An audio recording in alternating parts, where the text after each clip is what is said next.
a little bit, and for those who are here, see, Muslims come from everywhere, every walk of life, and every ethnicity, and every color, and every language, and you name it, you have it here. And there's a lot of people who actually adopted Islam as their faith. They were not born Muslim. I myself, I was born that way. I didn't choose it. It happened to be that way.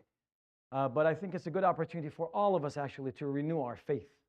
So every time there's someone, and we probably have once or twice a week, we have someone who adopts Islam and as their faith, and it's a good opportunity for us, even those who are born, to renew our faith, because we need this, right? It's as we know, we always talk, our hearts get stained from life and the material things we have, and when you're near our faith, you're polishing that heart, that piece of metal that we have, right? And you want it to be shiny, and so it reflects the light of Allah subhanahu wa ta'ala, of God. So just a little brief introduction about Islam. So Islam actually is, we believe that Islam as a word linguistically means a total submission. This is what the word means.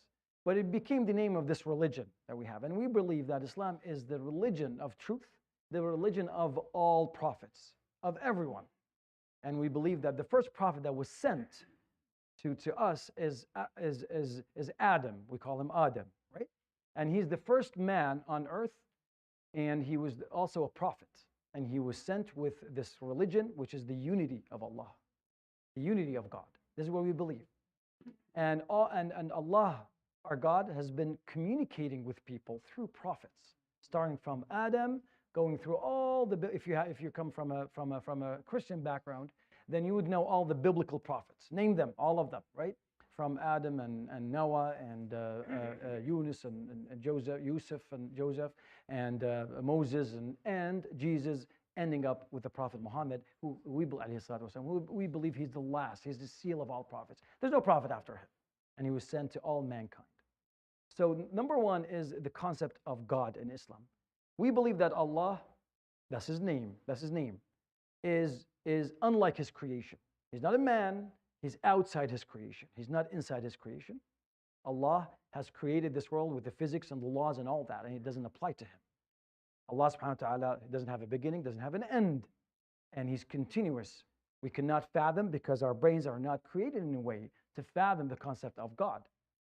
He's all knowing, he's all powerful.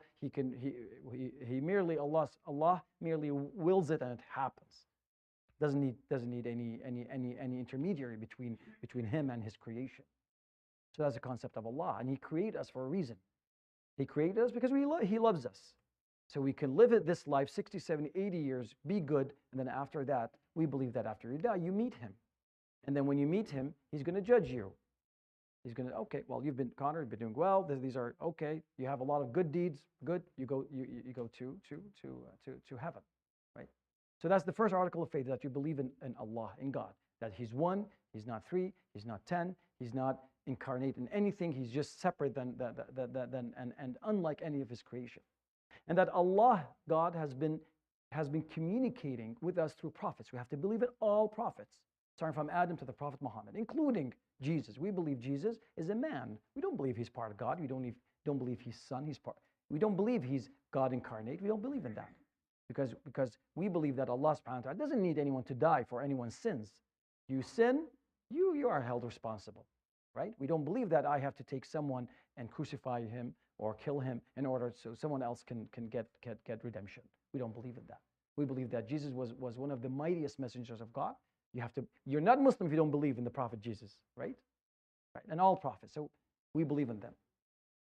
In the Quran, in our book of faith, which we'll give you a copy, inshallah, there's 24 mentioned by name. But Allah has told us that there's so many others that we didn't mention their names. They're not mentioned. We believe in them. Allah sent them, we believe in them. And also Allah subhanahu wa ta'ala has been revealing scriptures. Prophets have been sent with messages and scriptures. And those prophets that were sent are sent with two things. Number one, the creed, the faith, which is the same, always the unity of Allah. Never, Allah subhanahu wa ta'ala doesn't change his mind. He reveals to Moses one thing and to Jesus one thing and the Prophet Muhammad one thing. No, it's always the same. And the second thing the law. The law could differ depending on the sicknesses of the people at that time, right? At the time of the Prophet Muhammad, they had certain sicknesses that people need that need to be treated. Time of the Prophet Jesus, it was that, and Moses, the same thing. Every prophet was sent in time where they have their social sicknesses. There's certain issues, social issues that need to be treated, and the creed, the laws could change according to that, but the faith doesn't. So the scriptures, we believe that the book that was revealed to the Prophet Muhammad is the Quran, and we believe is preserved in its entirety. Not one dot, not one word, not one vowel sound has been changed for 1400. Well, now almost 1450, almost, right? So years.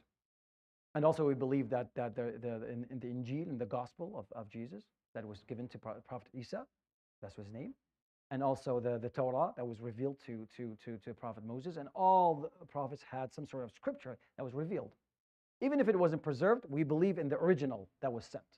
Now, people change it over time, okay, we can accept that, but we believe that. So we believe in God, we believe in his prophets and his scripture. And then you believe that there's going to be a judgment day, because you have to. We all have to be held responsible and accountable for what we do, right? You cannot live like that. There's no way that someone would commit so many sins. I don't want to name names, but so many sins or kill so many people, and they commit suicide and they get away with it. That's not fair. We believe that at some point they will be held responsible. So on the day of judgment, there's going to be your good deeds and bad deeds will be weighed, and if your good deeds are heavier, then you're good. That's it. You did your best in this life.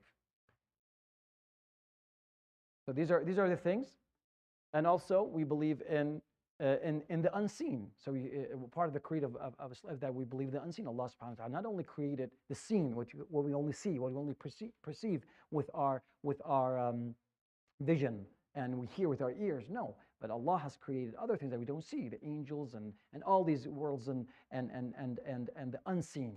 We call it in Arabic al-ghaib, right? Something we don't see, but you believe in it. If God said that he created it, yes, we believe in it. So these are the articles of faith. So has someone explained this to you in this way? Okay. So and then after you have accepted this, and this is iman, which is called faith. This is what you believe. If you understand that, roughly understand. Now I started this by saying, well, we believe in God. We know his attributes. We know his names. Now, can you fathom 100%? No, and you're not required to. You're not required to, because you're not created in any way. You just believe in him, and then when you meet him, you'll know what Allah subhanahu wa ta'ala is like. Allah subhanahu wa ta'ala kept that beautiful thing, not here. Because otherwise, if we all see him, then we'll all become believers, right? If you see it, you believe it. But that's the beauty of it. That's called, we say leap of faith. This is it. This is it. Sheikh Adnan was saying earlier this khutbah that there's no scientific proof of God. Yeah, there's no proof, but there's so many evidence that points towards the presence of Allah and his creation. And Allah did this on purpose, because you need to, this is faith. Otherwise, it would have been just clear knowledge. You see the sun, no one denies the presence of the sun because everyone can see it, right? But Allah has kept himself hidden from us. So when you believe, you believe. It's a faith. It's not only observation. So these are the things. So if you're okay with that, and you understood, and your heart is comfortable, and you accepted this by heart, then the next step is to actually embrace it, is to declare your shahada. The word shahada means testimony of faith. Now you can do it by yourself. You don't have to do it in front of a congregation, but you do it in front of it's customary to do it in front of a congregation so people can know, because there's other things that could be built on that. And then we can go over that in the future. Do you have any questions about this? Okay. So now I will say it in Arabic, and I don't know how much knowledge in Arabic you have. I'm not going to try to hypnotize you with it. Don't worry about it. I'll translate what it is in English right away. So the word, the testimony of faith, which we will all say with him, inshallah, so we can renew all our faith, is Ashhadu Allah ilaha illallah. That, and the translation of this is, I bear witness that there's no deity worthy of worship except Allah. Wa ashhadu أن محمدا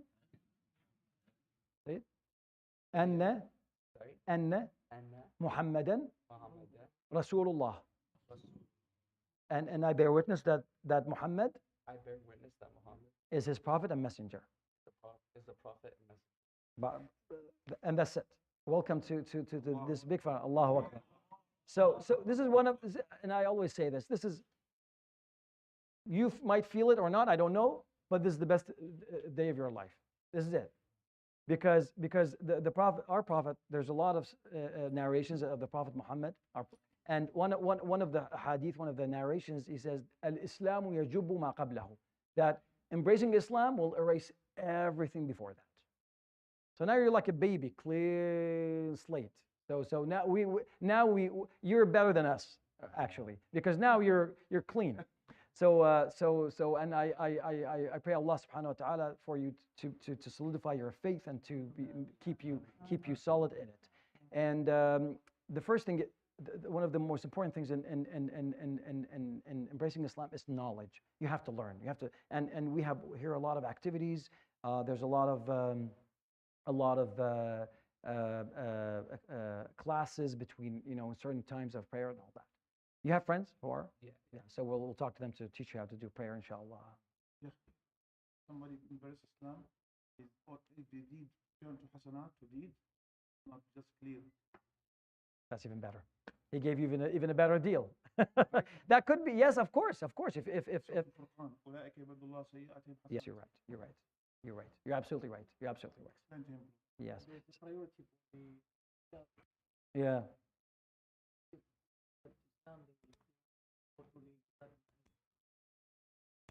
Yes, you're right. So what they're trying to say is that sometimes even your bad deeds will turn into good deeds. But the point being is that you have a new start. You have a fresh start, and this is an advantage, a big advantage. You have a fresh start, inshallah. And then Islam is not only, by the way, it's not only act of worship. It's also a lifestyle, and there's a lot of and it's not only your relationship with Allah, with God, but also your relationship with people. It reflects who you are and what we're all about. So I think we'll stop here. We won't do a khatera because I don't want to take too much of people's time.